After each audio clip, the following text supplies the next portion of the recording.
Good evening, and Sabbath blessings, Patmos Chapel family and friends. Welcome to the fourth and final edition of the It Is the Stress That Are Blessed, where we are reminded that we live in a simple world. We are going to have stresses throughout our life, but the blessing comes when we can lay those stresses upon shoulders that are stronger than ours. So I thank you all again for joining into our fourth and final episode. We are very blessed, and I'm so excited to welcome one of the people that I used to work with, Mrs. Janay Ponder. Before I formally introduce her, I want to just briefly go over what we have covered in this series thus far. On May 8th, we are blessed to be started off with Dr. Randolph Brooks, a licensed clinical psychologist in the Connecticut, Massachusetts area, who talked to us about many things. The thing that stood out for me was that he said it is okay to have God and a therapist, especially those of us who are in the church. Sometimes we think that God is all we need, and yes, he is all we need. But remember that God uses people and things around us to help us. And so it is not for us to suffer in silence. And that was something that he really wanted to bring to light. So if you are having symptoms of anxiety or depression that are interfering with your daily life, it is time to get professional help. Then on the 15th, we were blessed to have the Alfred Booker Sr. family, where he and his lovely wife, Sister Louise Booker, talked to us about the journey of having what seems to be that perfect Christian family. And they talked to us and told us that it may seem like that, but it has been a definite journey. They talked to us about, unfortunately, the pain that they went through when their oldest son separated from the family due to illicit drug usage, due to incarceration, and the pain that they felt, especially as family ministry directors, to have to go through that with their son, and how they continue to pray and fast on his behalf. And I was actually blessed to witness his coming back into the Seventh-day Adventist Church and his public apology to his family for all that he has put them through. And so we talked about forgiveness, and that forgiveness is not just for the other person. Mostly that forgiveness is for you, to release you of the pain and the anxiety and the hurt that you feel because of whatever happened. And what happened can definitely be legitimate. It is okay to be mad, upset, angry, all those things. But at some point, you do have to let it go so that it can let go of you. Then on last week, we were blessed to have Dr. Ifeanyi Olele, a board-certified psychiatrist, who came to us and talked to us about many things, cultural competency within psychiatry specifically. And he talked to us about the fact that many times we can feel like we are our medical record number when it comes to working within the healthcare arena in general. And he talked about how important it is for him to get to know his patients on an individual level, whether they share the same culture with him being Igbo Nigerian or not. That when he learns the culture, he starts to understand where they're coming from and what may be their barriers to treatment and what things can definitely help them in treatment. Basically, being able to treat everybody as an individual. And we were so blessed to hear that from him. And also because many of you were asking, where can you get services, especially here in Central Florida? So we have a very special guest and treat for you. So with no ado, I would like to welcome Mrs. Janay T. Ponder. Good evening, Ms. Ponder. You are muted. Hello. You're looking beautiful. Good evening. How are you today? I'm doing well. How about yourself? Excellent. I am doing great, especially now that you're here. I'm just going to tell the people a little bit about you and all of your magnificent accomplishments. So Miss Janay T. Ponder is a hometown hero. She went to school here in Central Florida, and then she graduated with a bachelor's in psychology from Bethune-Cookman here in Daytona Beach, Florida. She then went on to get her master's in social work from the University of Central Florida. After that, she held several jobs. She worked as a mental health therapist with Halifax Health. She also worked as a clinical social worker, which is where we met within the Advent Health System. She has also served as a mental health therapist and adjunct professor at Bethune-Cookman. You were a mental health social worker for our county, Volusia County. And now you're with the Volusia County school system as a mental health social worker. But most importantly, and which I am actually so proud of you for, is being the owner of Sprung Clinical Services, where you provide counseling services to those in need, particularly those here in Central Florida, which is where we live and where the people have been saying that they have a serious need. So, Patmos family, chapel, and friends, help me to welcome Miss Janay Ponter.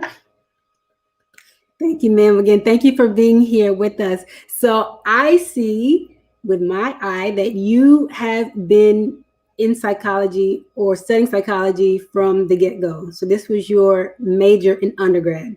Yeah. Tell us kind of what sparked that interest for you to know that early on, that's what you wanted to do. Well, I've always just had a deep interest in people. So my inner drive to know more about people, understand how we function, drove me to psychology. Just being a person, I'll be transparent, having my own traumas, my own issues, the same family dynamics. You know, it seems like your family is the only one with issues, but when you really look, we all have very similar issues. So me just having a very deep interest to understand, just to have knowledge about who we are as individuals and why we show up in the world the way that we do. Why we show up in the world the way that we do. And we've talked about that people really need to understand their histories, their traumas, and then start to peel back those layers. Because otherwise, if you don't, your past will become your present, and your present will become, your future. So with that, so you had that interest in psychology because of your own background, your own history. And then so from psychology, then you got into social work. So the way I see it, and especially in the hospital, I think of the social worker as the plug. They are the way you get everything that you need. They are the hookup. Whatever it is you need for your patient, whether it be medical equipment, whether it be services in the community, whether it be to arrange a family meeting, whether it be the law of Florida. Is this legal for me to talk to this person about, this other person's healthcare needs? Who's the healthcare surrogate? I think of the plug as the person who can get you all the answers and all the things that you need. I don't know if people know this, but in the hospital, nothing moves without the clinical social workers helping us out. So tell us about that transition, about kind of wanting to know about the mind, how it works, and then becoming the plug. Now, if I'm wrong, and if there's more to social work than I just said, please let us know, because, I don't know everything. Oh, absolutely. So I'm going to be honest with you. I'm a person that likes to be resourceful and proficient. Hence, I'm a social worker. I was actually looking to go into a psychology graduate program, but I compared the curriculums, and I just was really more intrigued about social work because the psychologist tends to focus on the individual, whereas the social worker looks at the individual in their environment. We look at the micro, macro, and meso levels. All right. We understand that it's not just biology that's creating who you are. Environment plays a big role. I say it's 100% nature and nurture.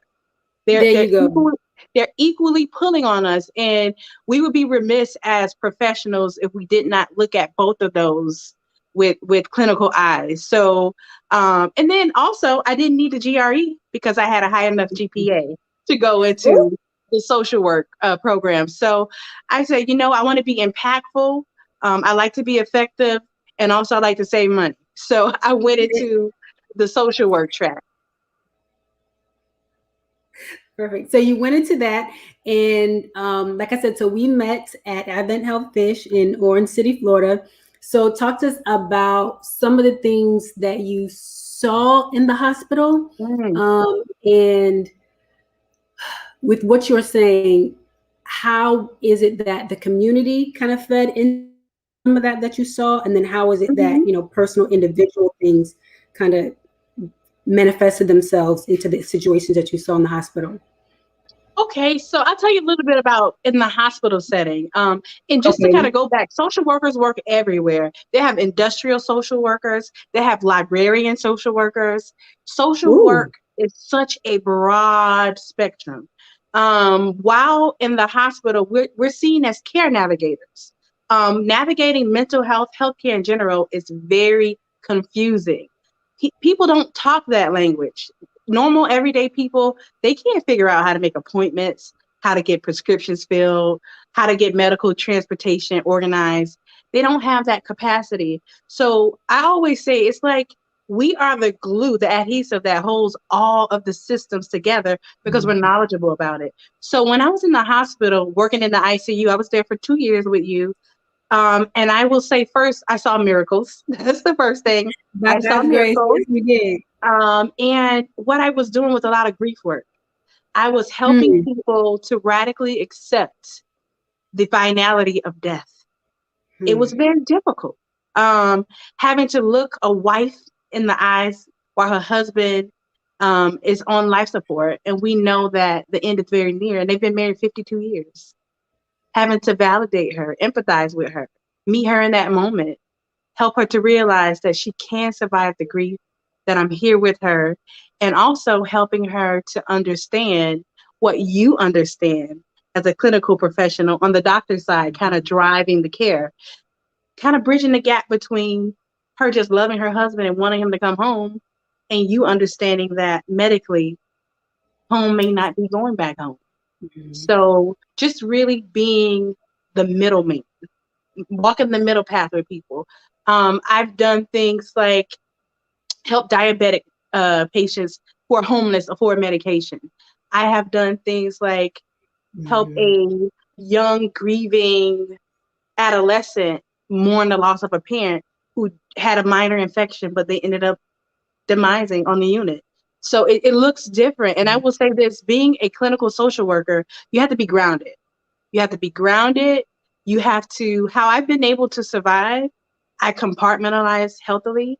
There were some days I would go home and multiple patients would have died that day. And I would still have to keep myself together.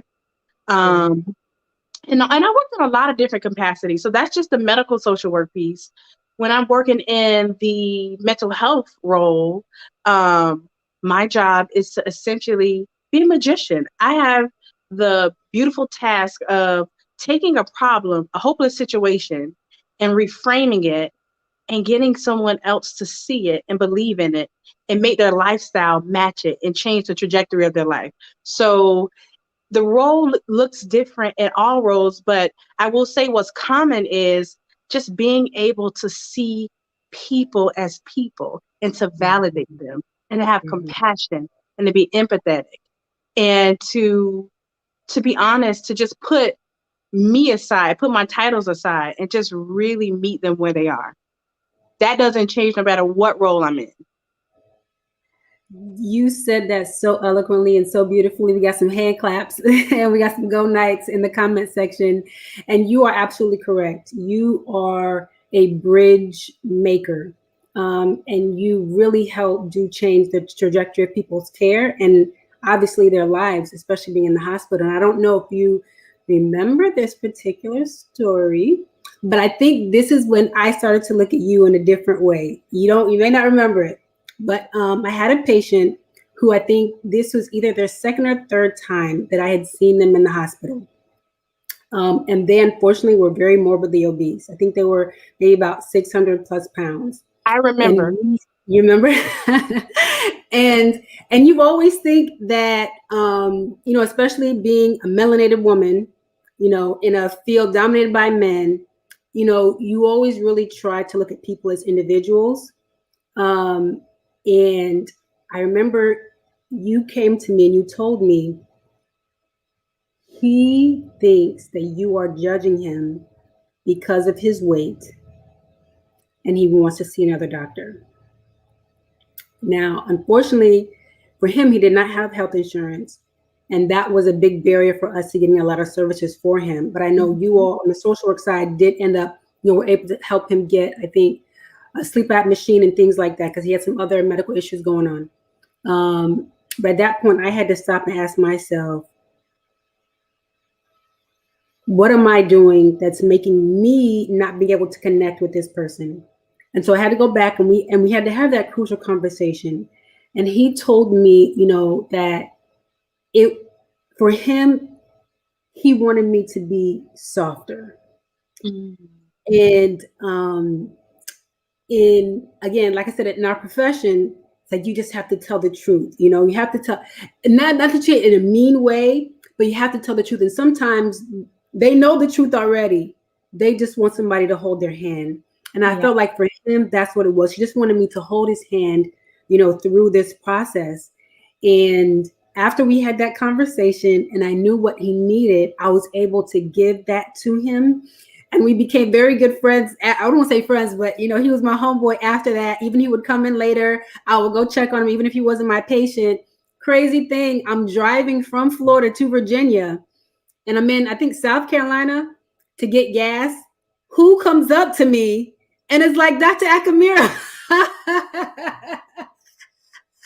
Do you know, we just had the funnest time. He introduced me to his mom.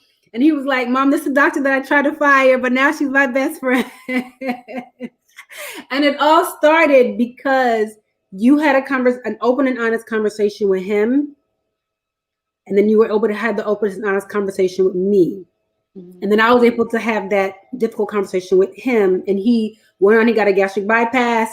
He's lost hundreds of pounds since. He is doing well. I saw him again at Walmart. Mm-hmm. So, I mean, when people talk about inflection points and points of change and why it is so important to have somebody that sees you as a person, I just want to publicly thank you for that, and to know that your ministry in the hospital has been a serious blessing to me. And I was sad to see you go. But when I saw where you were going and that you were going to start your own thing, to do lifestyle counseling services, I had to commend you as a Black woman for starting your own business, for knowing what the people need and being willing to do that for them on many surfaces, both with institutional side of it, but then also being able to provide your own thing individually. So what prompted you, after I'm sure having many wins within corporate America, to say, I'm going to be my own corporation? Please and thank you. So I will say this, it was my pastor. So I attend New Hope Church in Deltona, and I had it already in my spirit to start a private practice. I just kind of had been sleeping on it. So one of my New Year's resolutions in 2018 was to stop sleeping on my gifts, to stop. So I said, you know what? It's January 1, 2018. I'm going to pay for this LLC. Pay for the LLC. That whole year, fear came in. Fear crept in. I did nothing from January 2018 to November 2018.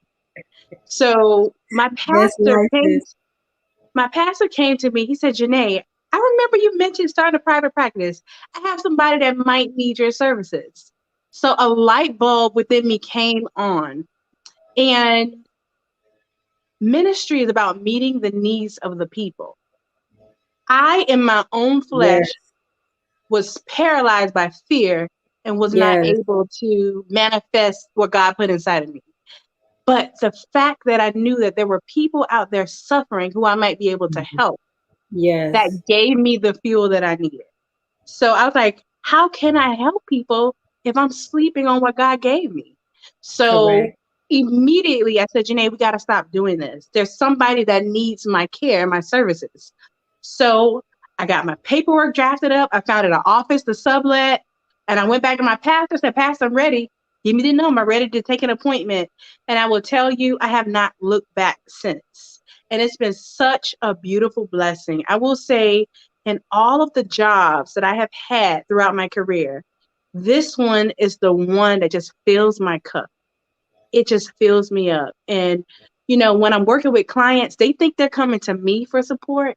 I get so much more from them every session.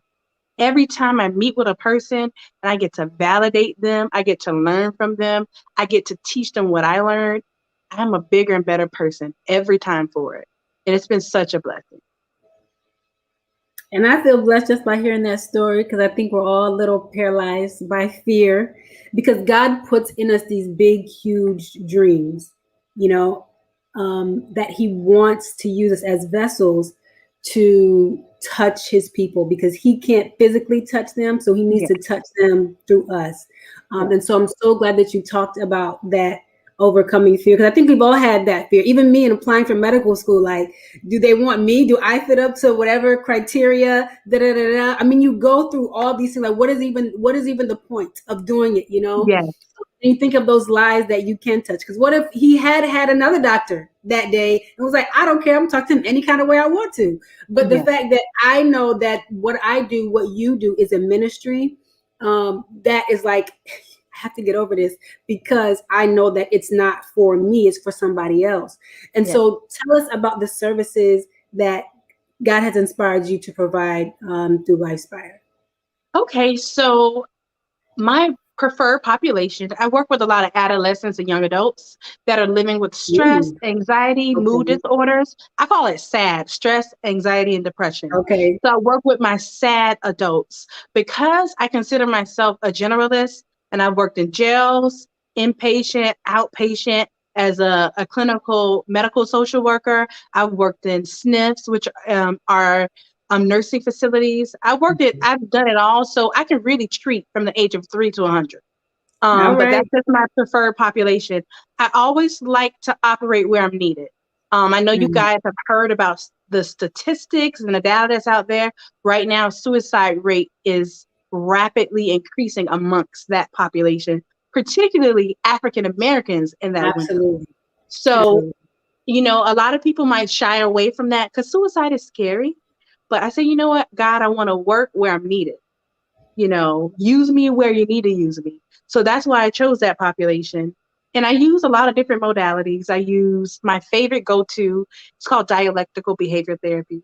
And I That's what love it that is. because it was created in the 1990s by Marsha Linehan to treat borderline personality disorder. And Okay. I know you probably heard of it, but maybe some of the viewers haven't. People who are Yeah, living break your with head. borderline personality disorder, they act out, they create crisis, they're very dramatic. And if you think about it, our first language is acting out. And when we're triggered by Yes, things absolutely. in Hmm. our world, we go into an emotional state of mind, and guess what we do? We act out. So I use this model because it is especially effective when we're in an emotional state of mind, unable to be wise. And it has 4 modules. The main core module is mindfulness, thinking on purpose, thought awareness. And a lot of people don't realize this, but if you can't get a grip on mindfulness, it doesn't matter what therapist you see, what interventions they're using, you're going to have a difficult time because our thoughts are really the conductors of how our behaviors and our emotions follow. If you think Absolutely. that you're less than and you can't accomplish Hmm. anything, you're going to feel terrible and you're going to show up in the world that way. But if you think Absolutely. I can do anything I put my mind to, your behavior and your emotions are going to follow that thought. So, really getting people to be the conductors of their thinking patterns. The next module is distress tolerance. My pastor always says this: suffering is inevitable, but misery is optional. I Come basically on. teach I basically teach people how to suffer well. That is my Mhm. job as a psychotherapist because we're going to suffer. I can't tell you you're never going to be anxious again. You're never Yeah, going to have a bad day. The reality is that you will have a bad day. And when you need skills and tools to deal with that bad day, I teach skills under the distress tolerance module, teaching you how to tolerate distress, how to ease the moment. The next module is emotion regulation, understanding the functions of emotions. Um, think about it. Emotions have been around for ages. You know, when cavemen emotions make walked you the cry earth, sometimes. pardon me, I said emotions make you cry sometimes. absolutely. They make you cry, fight. They make you do all kinds of things. That's But when you right. think about the functions of them, we need them. When we're sad, it lets the world know that we need something. When we're afraid, it lets the world know that we need safety. Cavemen when they would get angry and that adrenaline would pump, everybody would know it's time to go hunt or do something else. You know, during those same times when people were afraid and it would show up in their body, it would alert everybody else to get to safety because something bad is coming. But we've gotten to the very unhealthy habit of classifying emotions as good or bad, which also Right. adds Exactly. another layer of emotions. And the very last part of the module is interpersonal effectiveness, how to assert yourself, how to ask for what you want, how to say no, how to walk a middle path between meeting the needs and wants of other people, but also meeting your own needs and wants. Um, I also use a lot of cognitive behavioral therapy. I Okay. use solution focused therapy, getting people from being problem focused to being solution focused. I blend all of those together. I meet the people where they are, I listen to them, and then I come up with a nice little program for them with realistic, practical goals to change the direction of their thinking so they can change their life. Gotcha. Gotcha. And so it sounds like what you're saying to me is we have a tendency within our community to say somebody is just bad. That's a bad Absolutely. kid. That boy's just bad. She just bad. He's just bad. He just misbehaving. Da da da. He just bad. And I used to tell Hmm. people, I don't call people bad because you tell people bad, they gonna behave. They gonna be whatever you tell them that they're gonna be. Absolutely. You're saying that that behavior that we're seeing is them crying out in one way or the other because of either trauma that's happened to them or that has occurred, or there's an emotion that they're feeling and they don't know how to express themselves. Because when you said that, it reminded me of my nephew who just turned 1. He can say da da da da. That's all he can say. So when Yes. he's angry, he cries. When he's hungry, Hmm. he cries. When he's upset, when he gets allergies, he's crying. So whatever it is, he needs diaper change, he's crying. He needs to go to sleep, he's crying. And so what you're saying is when we're seeing these behaviors, it's not because somebody is bad or Yes. misbehaving. It's an outpouring of their emotions that they have yet to be able to learn and to be able to deal with. But we have all Absolutely. these treatments and therapies through LifeSprung. How can people get a hold of you? I want to make sure we get that covered. How can Okay. people get a hold So if they need your I'm services? I'm very easy to contact. All you need to do is call me or text me 386 400 3100. If I can't get to you, I might be in session, but I will get back to you within at least 24 hours, whether it's a Can we text or a phone call back.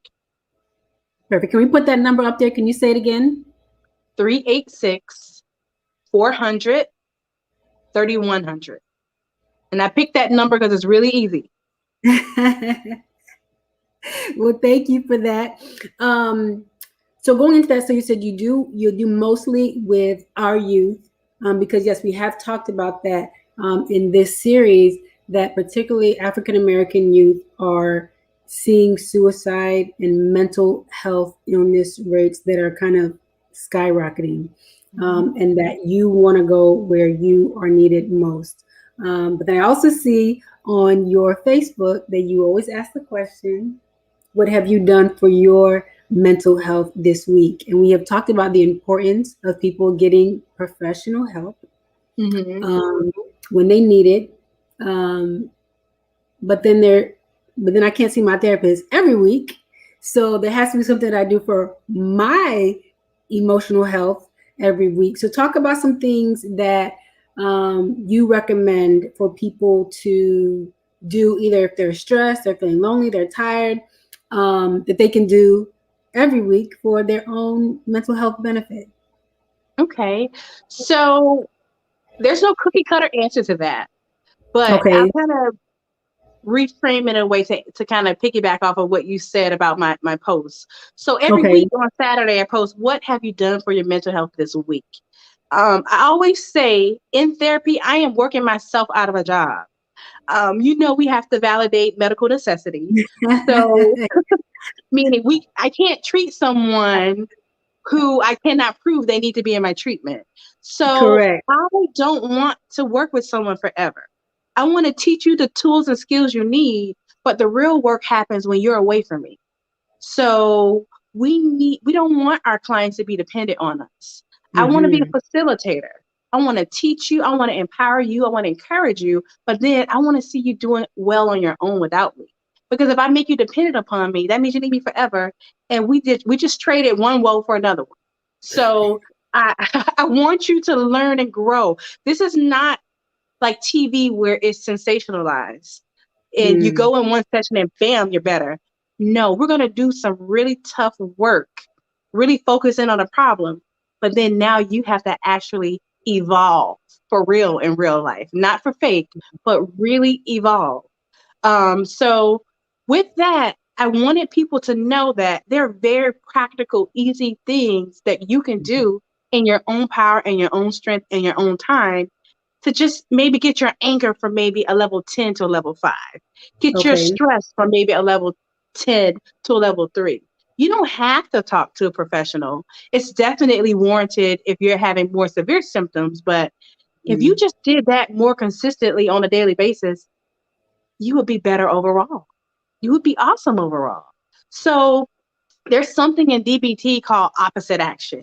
And it says that if I do the opposite of what I normally do when I'm feeling that emotion, I'm going to instantly change my emotion. Example, Hey. if you're depressed and you typically lay around, do the opposite. Go for a walk, get up. If you're depressed and you typically isolate, go talk to someone. Immediately, you are going to create the opposite of that emotion. And guess what? Depression will decrease. If you usually avoid things when you're feeling things, go to that thing. So that's something you can do. Opposite action.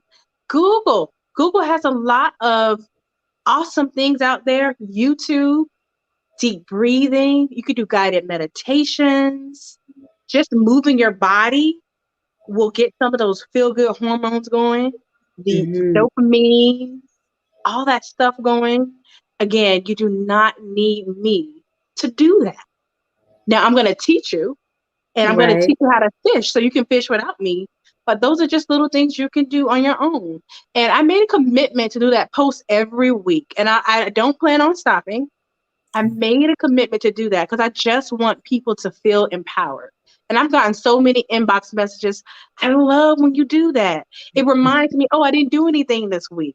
I love when you do that. I've had some people admit, sometimes I purposely pass it because I know I didn't do it. And you know what I tell them? The fact that you have it in your awareness that you That's didn't right. do it is better. So that's pretty much it. I hope I answered your question. No, you did, and that was Awesome. great because I never thought about that like that. But you are very correct in terms of if you're feeling a certain way and you normally just because that's me, I'll be like, let me just roll back over. But if I actually get up and take a walk and see the birds, like I tell people, I have found a new love for trees because it just brings me peace, and I just like the color green in my gym. I like the color green.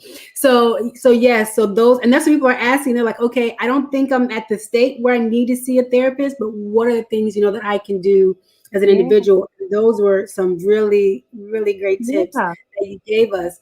And so yes, you are very correct. I've looked at that too, and I'm like, what have I done? Because for me, I'm a Seventh-day Adventist Christian. So for us, Saturday is the end of the week. So when I Mhm. see that post, I'm like, okay, my week is up. What have I done?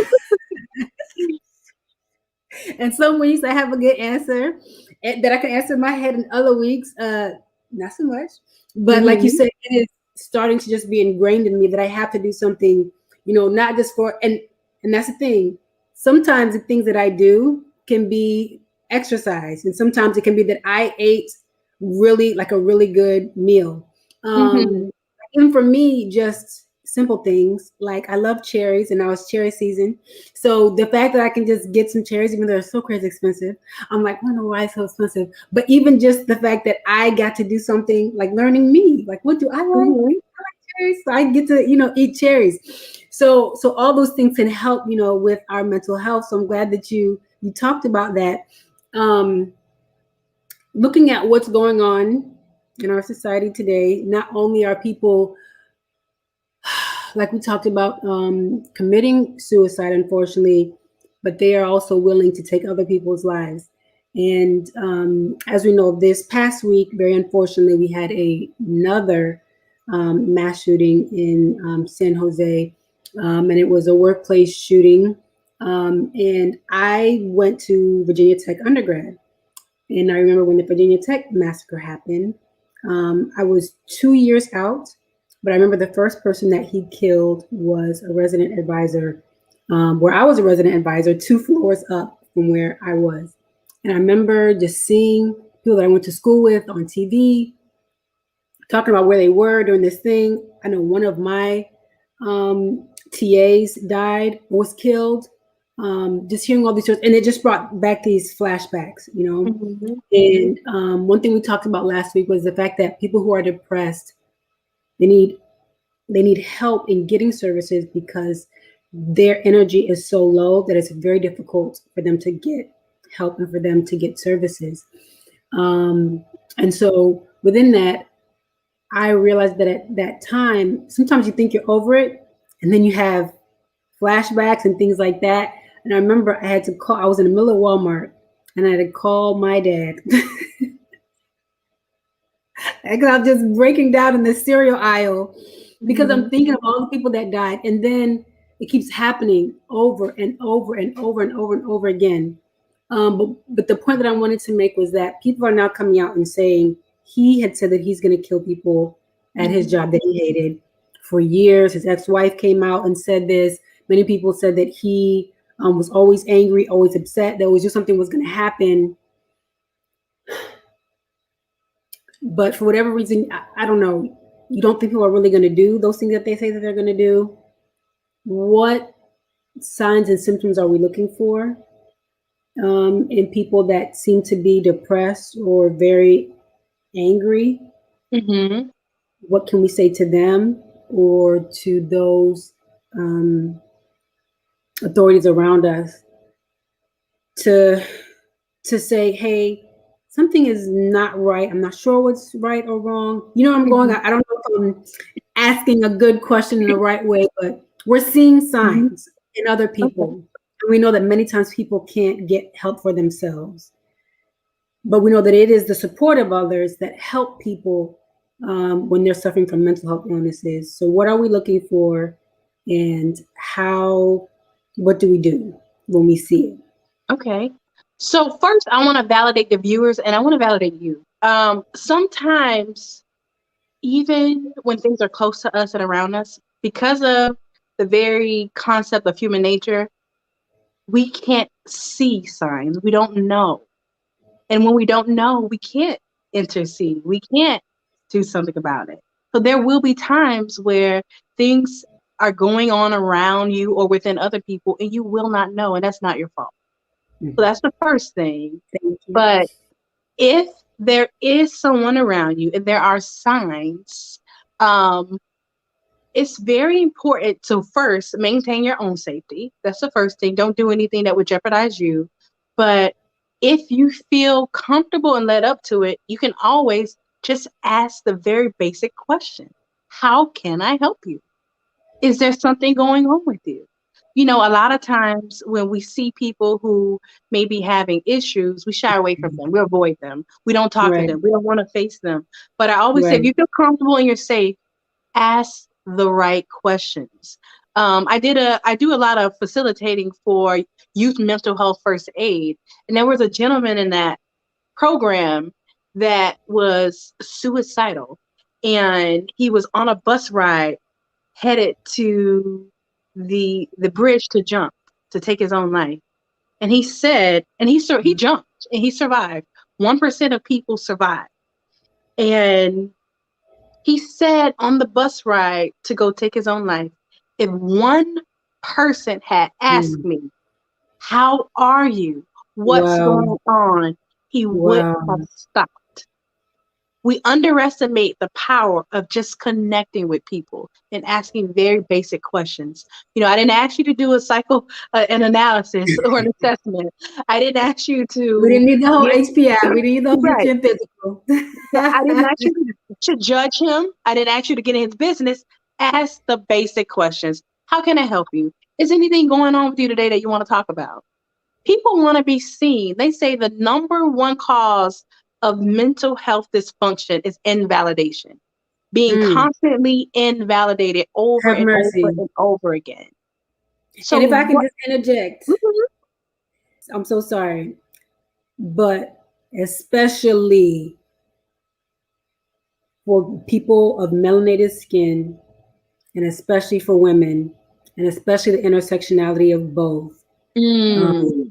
if you have other non-heterosexual lifestyles or views, whatever it is, are the most invalidated people in this world. And I think that's why we're starting to see a lot of the numbers the way they are, Mhm. because we are many times made to feel less than human. Mhm. Um, and it is something that you have to be honest about and educate yourself about, so that when you see it, you know what it is and don't take it personally. Because I Yeah. think that's a lot of time, I think that's what people are doing. There, you see what's going on in the world and you take it personally. And you have to understand that no, you are a creature of God the same way everybody else is. And their issue with the way that God put you in this world is their issue. Yeah. I'm so I'm so sorry. No, you're Please good. continue. And I'm so glad you have that lesson. See, that right there, what you have, a lot of other people don't have. And that's where therapy comes in. Some people don't have the skill to be able to experience invalidation and be able to be wise and mindful and say, you know what? The way that other people show up in the world is not on me, it's on them. So that's something that I would teach someone who didn't quite grasp that what you just shared. But you're totally okay with interjecting. So just ask basic questions. How are you? Um, and then next level, get resources. Most colleges have counseling centers. Most communities have a community mental health provider. Know those providers, and just provide it to them. There's no harm in providing this resource. Say, hey, I noticed you've been kind of down. I don't know if you need it. You could throw it in the trash, but here's some resources if you need it. Correct, Um, correct. and that's pretty much my recommendation. I have learned over the years not to, put people in boxes because I really don't know what they're dealing with until I sit with them face to face. And I use that Correct. same concept even when I meet people in my everyday life. Just because someone dresses a certain way or may have made more aggressive comments doesn't mean that they want to do anything. It could be the person who's being polite and chipper and humming that we need to be concerned with. That's why it's so We all know important. that. Yes, that's why it's so important just to connect with people. Just connect, ask the right questions. And if you're not up to it, find someone who can do it. Maybe a professor. Maybe you reach out to the counseling center anonymously and say, hey, I know this student who might be doing this, or there's this faculty member that might be doing it. Because let's say mental health does not just pick one certain population, one Come certain race. on, It could be come on. anybody. It could be the teacher. It could be the police officer. It could be the physician. It could be the mental health professional. We are not immune from mental health conditions. And that's another misconception that the world needs to come to understand. Our therapists need therapists. Our doctors need doctors. Our, Absolutely. our doctors need therapists. Our therapists need doctors. So we all need All of the one above. another. Yeah. And I think the All of more the we above. realize that we're all human with the same struggles, the better off we're all going to be. Exactly, exactly. And when you said that, yes, because it was, Dr. Randolph Brooks, our psychologist, who told us, yes, that he has a therapist. And I said, yes, I have a therapist.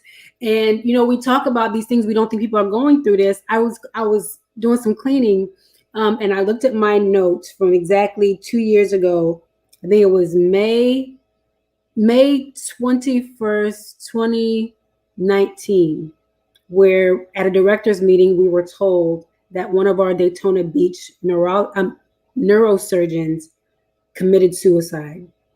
And we saw that physician suicide is one of the highest in terms of profession in the country. I think we're 40 times more likely as a physician to commit suicide than any other profession. So it just goes to show that we need help too. And we know how many people who are rich and how many people are celebrities, that have committed suicide throughout the years.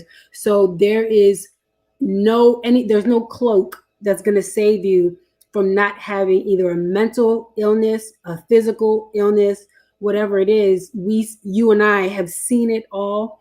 And we know that we all need help in one aspect or the other. Nobody can be perfect in every aspect of life. Yes. We need each other. We all know that song, I Need You to Survive. It is Yes. literal. We need each other to survive, and we need the services that people provide. And we do have a question. Okay. We talked about this in one of the other services, but I'm going to throw it to you as well, Mrs. Ponder.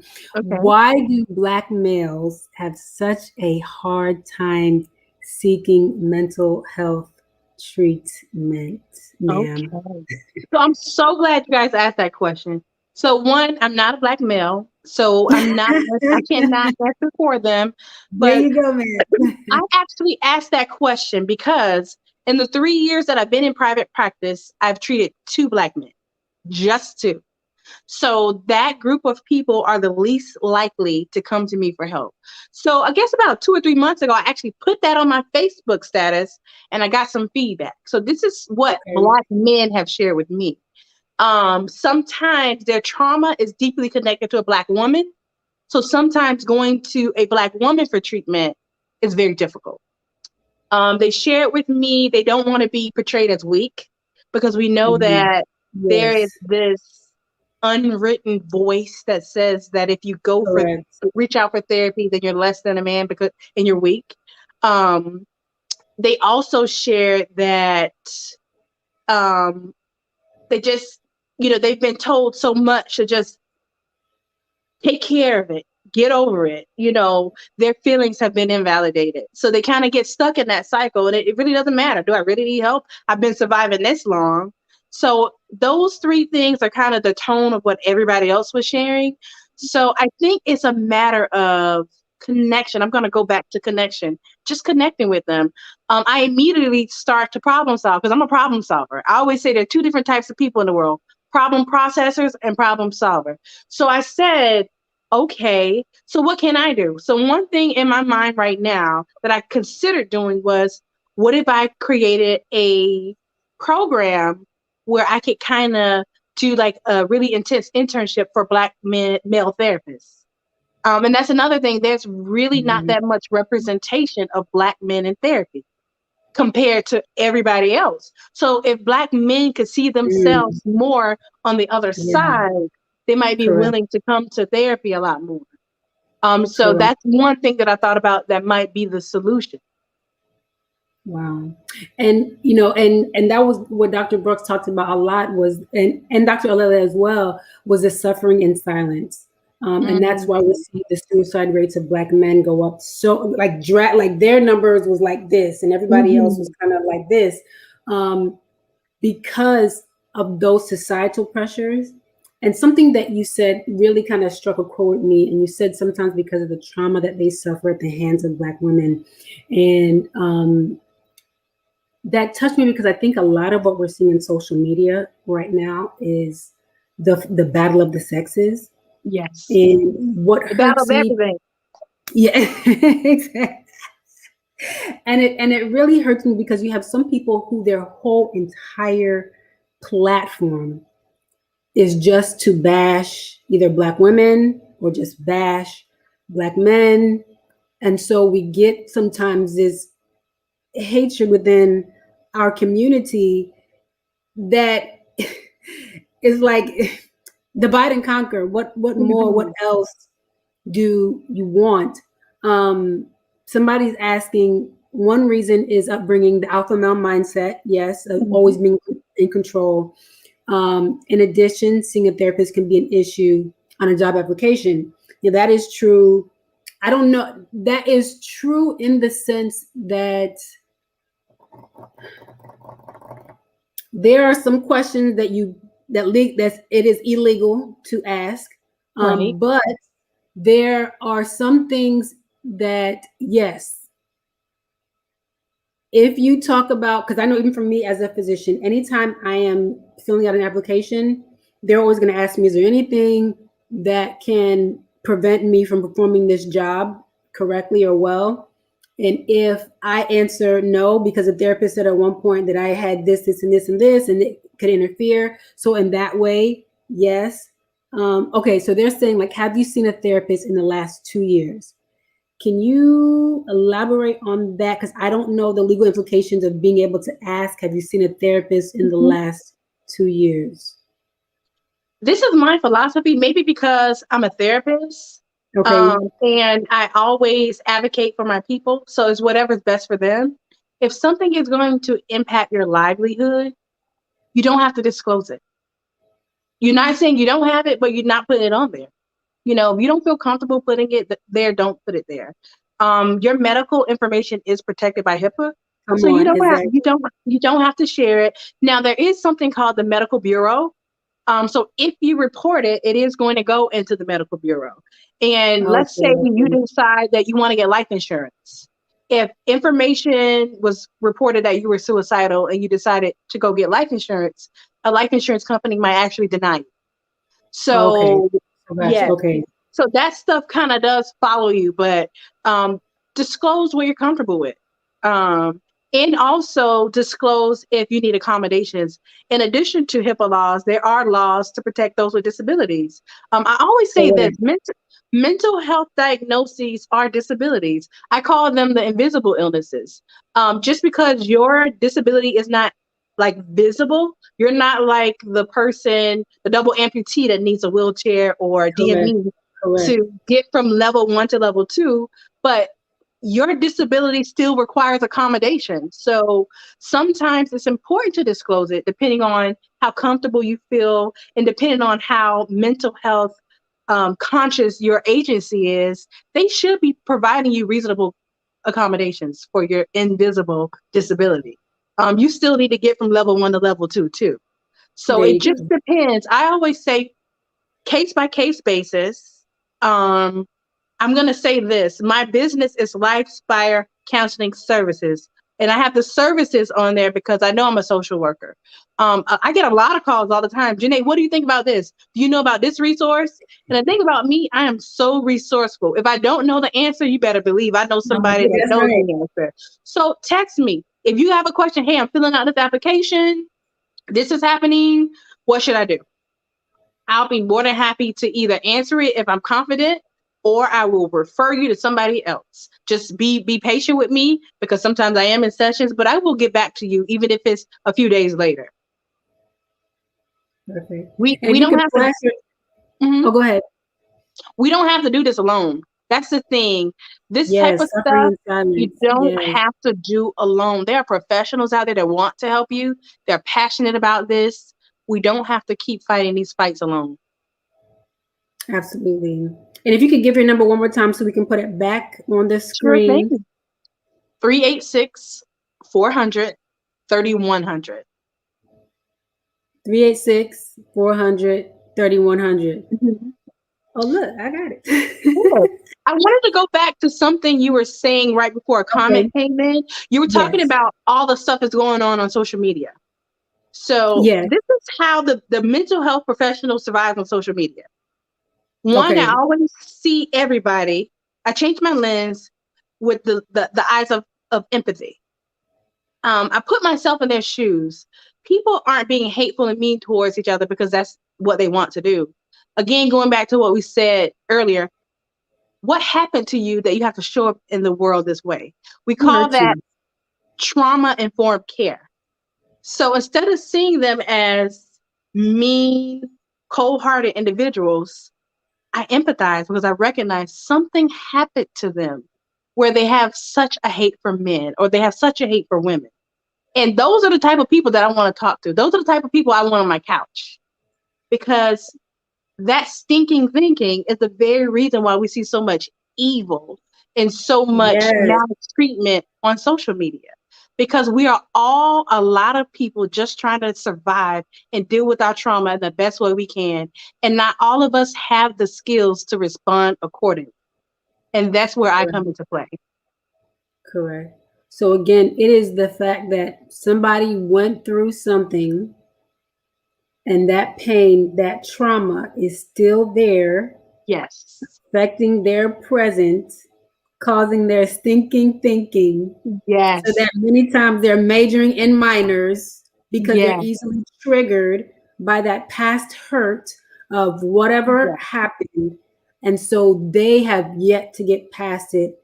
And so Yes. what is coming out is that hurt and that pain and that anxiety and that depression from those issues of life. And we all have them. We all have Everybody. issues of life. Yes. Yes. And because out of the heart springs those issues of life. Yes. We have shoulders that are weak, but we have stronger shoulders that we can put those on. And sometimes God says, "Yes, talk to me about it in prayer." I always talk about being open and honest in our prayers, not just the "Oh God, Thou who created the heavens and the earth." God, I'm annoyed right now because let me tell Yes. you what this person said to me, and let me tell you, because Yes. Lord, if it wasn't for the relationship I have with you, okay, we will be knucking and bucking and ready to fight, okay. Yes. But you know what I'm saying? So talk to God honestly about what it is you're going through, and then Mm-hmm. sometimes God will say, you know what, your church, your employer, your county health department, Volusia Health County, Orange County, um, whatever, Seminole County has services for people, especially now that, because of the pandemic, you don't have to come in. You can sit on your Right. couch. You can lay on your couch and look at your Yes. city and look at the trees in your backyard and talk to a board certified counselor who Mm-hmm. is here to help you. And it's okay to have God and a therapist. It is okay to have Absolutely. people like you, and and I tell people, continue to search until you find the right one. You know that you and your doctor are not getting along. So guess what? That's probably not the right person to Yes. titrate your blood pressure medicines. So if you and your counselor are not seeing eye to eye, and you don't think they're seeing you as a person, guess what? That's probably not the right person to receive treatment from. And keep looking. You can look for Ms. Janay Ponder at 386-400-3100. If you're in the Central Florida area, keep looking. It is a journey that we Mm-hmm. go through. People may look at you and say, Mrs. Ponder, look, you're in a happy marriage. You had a baby not long ago. So happy Mm-hmm. Mother's Day. Thank you. Belated to you. You say, oh, you have just a perfect, wonderful life. But as you started off saying, you had some traumas in your life that led Absolutely. you to want to enter into this mental health space. Mm-hmm. Um, and this week is ending. But I think next week is, Minority Mental Health Awareness Week, I think. So I hate to say minority, so I say people of color, people with Mm-hmm. melanated, beautiful, sun-kissed skin. Yes. I Um, love that strength continue. perspective shift. Exactly. Let that strength continue. Ask yourself weekly, what have you done for your mental health? Reach out to Ms. Ponder at Life Spring Counseling Service, Lifespire. I want you to say Spring, Lifespire Counseling Services at 386-400-3100. I don't know if there's any final thoughts that you want to have. The hour always goes by so quickly. Yes. The people in the comments were so blessed by your presence, the fact that you're able to give so many tips that we can walk out of here with tonight, and start to think about trying to, I can't remember what thing was, but to do opposites of what you Opposite normally do. action. Opposite Opposite action. action. Yes, I'm going Yes. to work on that. But I want to give you the last word before I just close us out in prayer to end the series. No, I'm just so thankful and so blessed to be a part of this platform. I usually work very privately in my own little world. The only time that I expose my gifts is through maybe a Facebook status. So I'm so blessed that my gifts can continue to spread. Sometimes when we're dealing with very heavy, dark things, we wonder where God is. And I recognize Mm, that sometimes I am the God or the only God that people will see. So share my information. It may not be for you, but it may be for somebody that you know. I have called, I have accepted the calling that I am the God that's the only God that some people will see. whatever see. So I am ready. Share my information. Give me a call. Shoot me a text message. I'm here to serve you. Well, thank you so much. And you have definitely done Serious service to our Pat Miss Chapel family and friends and those visitors that are here with us this evening. And I know you are doing an awesome service to our county, not county, Central Florida, in general with the services that you provide, because we need it. And we need to see people that look like us, talk like us, walk like us, who have hurt like us, but have also been able to come up on the other side of the mountain through the help of mental health professional services that you provide and that others provide. So I'll just close this out in prayer. Dear Father in heaven, this month has been overwhelming in many ways, but most importantly, because we know that we're normal. We live in a sin-filled world. We were not built for the pains, the hurts, the disappointments of this sin-filled planet. This is not what you created.